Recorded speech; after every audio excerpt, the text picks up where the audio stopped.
Today, honorable members, esabito hwire mukuru w'empanura z'ishenjero ahabw'enganzi y'Ageihangwe na Nabbanja kwayo rupoota erikworeka ebintu eby'ishenjero ryizire nirukora nk'omuringo gw'okutaho omusingi bitu enganzi y'Ageihangwe eshabire ezindi sabiti ibiri kandi Sipiika Among aha niho ayemererize orushutamo oru. we can only get our performance by getting an action that has been taken.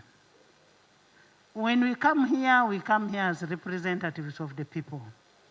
We are not saying as a government, you should do this, because we know the constraint we have. Abanyishenjero nibagira ngu nibafayo kuhayo ebitenso byabo eby'okuyamba abantu baabo bitu bifa bityo.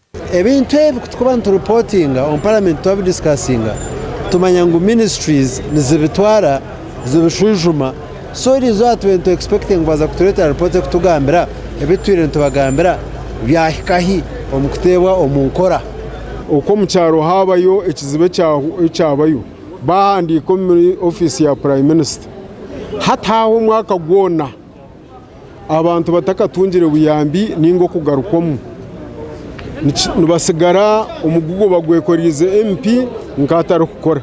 Enganzi na Nabbanja nagira ngu ofisi yeriyo nekora kyona ekiri kubasika kureeta rupoota kuruga omu bitongore bitari bimwe na bimwe aha bintu ebikozirwe ishenjero.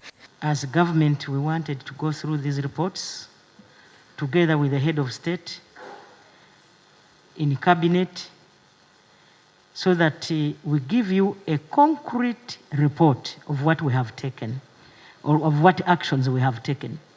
Bitu abanyishenjero banjira okushaba kw'enganzi y'Ageihangwe nukwo orushutamo okwemerezibwa mpaka orwa kabiri orw'esabiti erikwija.